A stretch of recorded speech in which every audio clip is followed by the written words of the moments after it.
can you take us through what whiteness means?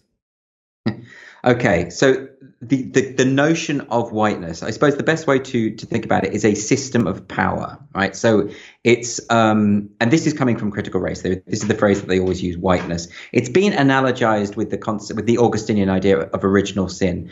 It doesn't actually specifically pertain to, well, there's an ambiguity. It doesn't specifically pertain to the color of your skin, the whiteness. It more pertains to a complicity in a system of whiteness, a system of oppression on the basis of race, right?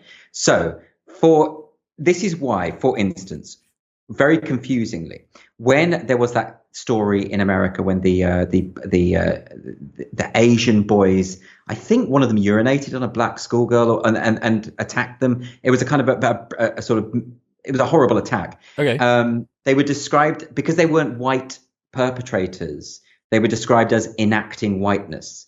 In other words, whiteness is a way that you oppress people of color, a system of oppression, and that you don't necessarily therefore have to be white. You could be white adjacent, which is the phrase that I started using last year as a joke through Titania, and now people are using it. And I started thinking, did I invent this? But I probably didn't. It probably was just there in the ether. You know, it's because undiscovered knowledge.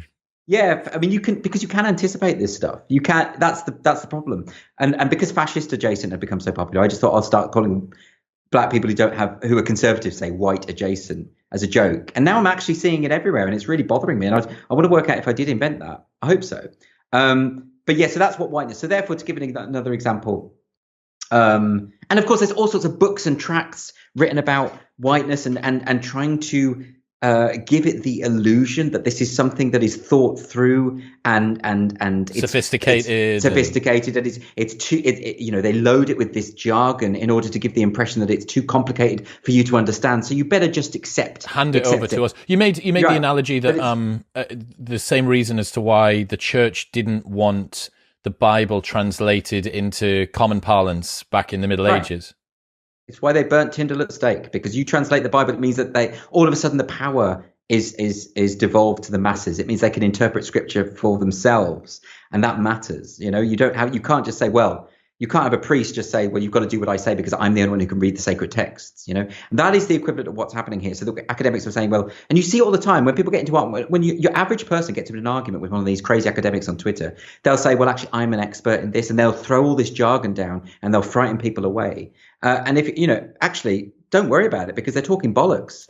They really are. All this comes from is these things are slogans that are used instead of serious thought processes, and they're not to be taken seriously. So don't worry about it. Just get them. Also, you should remind them that if they're unable to express their point with any degree of clarity, they're not expressing their point well. That's the other thing.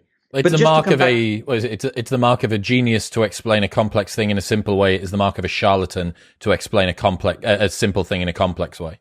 Very nice. Did you just come up with that? No, I found it on Twitter probably, but not in your realm. So yeah, you were saying another example of whiteness. Well, just to give another example of the way in which the social justice people and the critical race people play on these ambiguities is that they can say that all white people are complicit in whiteness by virtue of the color of their skin, and they can also say that people who are non-white are also complicit in the system if they are not actively anti-racist. Remember, for these people, it isn't the dichotomy of racist or not racist, because if you're not racist, that's another form of racism. The dichotomy is actually racist or anti-racist, which means you are proactively conceding your own complicity in these systems and attempting to decolonize these systems, right? So it's not good enough just not to be a racist person, to be a good person who doesn't ever say or do or support anything racist. That's not enough. You've got to be an anti-racist, right? So you've got all that going on.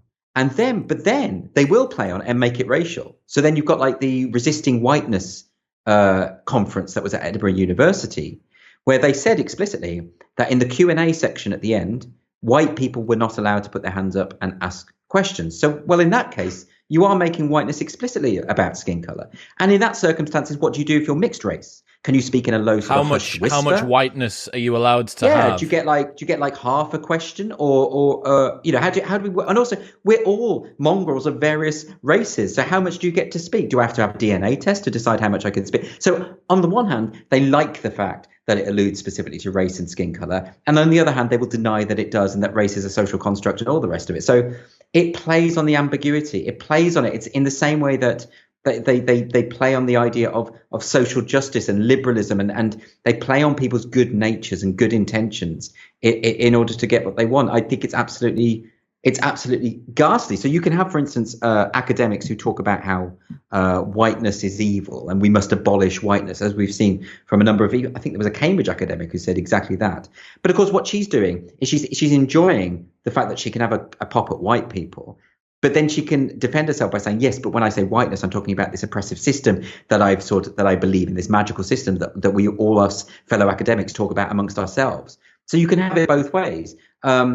It's really bad. It's like the old school closet racist comedian that would make overtly racist jokes and then say, "Just a joke, mate. I'm only joking." Or the same as the guy who is vehemently anti-gay, but if you put some gay porn in front of him and stick him in front of an MRI, he's got much more of an arousal response than anybody else in the room.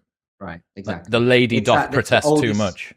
Oldest trick in the book, isn't it? The bullies always used to say it's just a joke, and that's and of course, real comedians think through their jokes carefully and decide whether or not they are justified or not. And so, yeah, that absolutely. It's a good analogy, actually.